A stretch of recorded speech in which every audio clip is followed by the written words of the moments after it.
अस्सलाम वालेकुम रहमतुल्लाहि व बरकातुहू। उम्मीद है कि आप लोग अच्छे होंगे। मैंने वकास एक सवाल आया मेरे पास और बहुत से लोगों का ये सवाल होता है कि हम अच्छी ज़िंदगी किस तरह गुजारें, हमेशा ज़िंदगी खुश किस तरह गुजारें। तो सवाल को जानने के लिए, इसको आंसर देने के लिए सबसे पहले मैं आप लोगों को बताऊंगा कि व्हाट इज़ लाइफ, ज़िंदगी क्या है। तो यहाँ पर तो बहुत सारी मैं बता सकता हूँ कि किस तरह ज़िंदगी क्या है, लेकिन यहाँ पर मैं एक आपको बात बता दूँ। Life is time. किसी के पास 70 साल की जिंदगी होती है, किसी के पास 60 साल की जिंदगी होती है, किसी के पास 50 साल की जिंदगी होती है। तो लाइफ इज लाइक टाइम।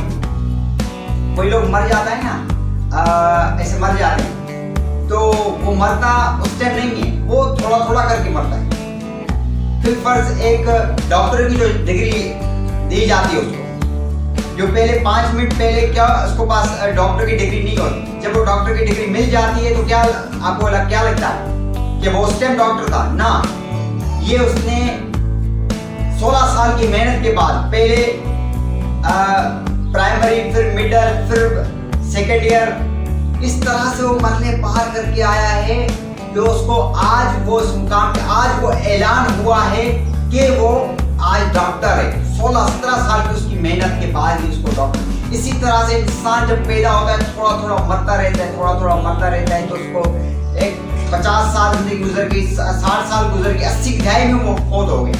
तो टाइम इज लाइक लाइफ। इस टाइम को आप अच्छी तरीके से आप गुजारें। लेकिन हमारे यहाँ क्या होता है, लोग देखिए, हम लाइफ के कौन से हिस्से में, ये आपको पहले मैं बता दूं। यहाँ पर हमारा मुस्तकबिल है, फ्यूचर है, यहाँ पर हमारा पास्ट है, जो माजी है, जो गुजर गया है, ऑल में हम हैं जो फ्यूचर में। तो लोग क्या करते हैं, सबसे पहले मैं आपको एक बात बताऊं, लोग क्यों नहीं खुश रहते? लोग माजियों का बोझ अपने सर पे उठा रखते हैं कि मेरे साथ ये हो गया, मेरी तो तबीयत खराब थी, मेरे तो माँ बाप ऐसे थे, मैं गरीब था, मुझे तो ये बीमारी थी, मेरे ऊपर ये मुकदमा हो गया, मेरे पास फलाना हो गया, फलाना हो गया।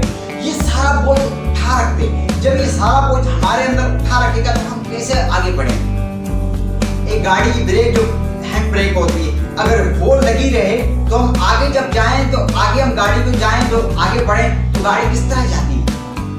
बड़ी दिक्कत के साथ।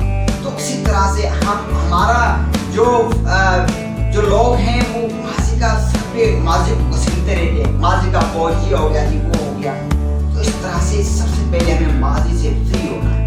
और मुस्तकबिल, कुछ भी लोग ऐसे देखे जो मुस्तकबिल इतनी टेंशन उठा के रखते हैं अपने सिरों के ऊपर कि वो खुल के जी नहीं पाते। भाई कल को कुछ लोगों का ऐसा माइंड होता है, ऐसी ओवर थिंकिंग होती है, बहुत सारा सोच के क्या गाड़ी ये, कल को हम किधर फेंकेंगे, कल का तो हमारा एक्सीडेंट हो जाएगा। ओ भाई, अल्लाह का तवक्कल रखें आप। लेकिन वो इतना सोचते हैं कि वो घर से बाहर ही नहीं निकलते। भाई आपको क्या करना है, नमाज को देखना है, मुस्तकिल टेंशन जो है, जो भी माजी है, उसी के ऊपर फोकस करना है। इस लम्हा को हमने किस तरह से गुजारना है, क्योंकि इस लम्हा को आपने ना गुजार, ये पास हो गया, ठीक है, ये मरला गुजर गया, अभी और मरला आना है।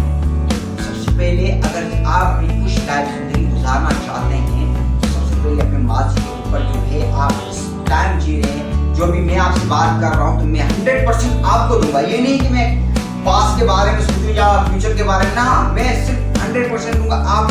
तो जब आप लम्हा जो हाल में गुजारते हैं, वही सबसे बेस्ट मोमेंट होते हैं। अगर आप, मुझे दर्द हो गया, आंख में दर्द है या मेरा हाथ में दर्द है, तो ये दर्द नहीं है, ये तकलीफ है। लेकिन दर्द वो होता है जो किसी ने धोखा दे दिया। भाई पास में आपको धोखा मिला है, आप अभी तक याद करें, अभी तक अपना टाइम वेस्ट करें, अपने आप को तकलीफ दें, तो लोग उठा रखते हैं। हाल में जो आपको है उसी के ऊपर जीने, आप खुशहाल जिंदगी गुजारेंगे। आप माजी को घसीटना छोड़ दें। माजी की जो हो गया, आप माजी को बदल नहीं सकते। देखिए, माजी जो हो गया सो हो गया। मुस्तकबिल इमेजिनेशन हम तसव्वुर कर सकते हैं, लेकिन उसके ऊपर भी हमारा कोई इख्तियार नहीं है। इख्तियार तब होगा जब हम मेहनत करें। तो सबसे यही है लम्हा आप जिए, ये चंद ही मिनटों में माजी हो जाता है और मुस्तकबिल आता रहता है। तो हम माजी में फंसे, इस तरह हमारा माजी, इस तरह हमारा मुस्तकबिल। तो यह आपके ऊपर है। तो आपका यही था। इंशाल्लाह अगली सीरीज में मैं बताऊंगा कि व्हाट इज लाइफ, फिलोसफी और साइकोलॉजी के तरीके में। तो इंशाल्लाह आज के लिए इतने। अस्सलाम वालेकुम।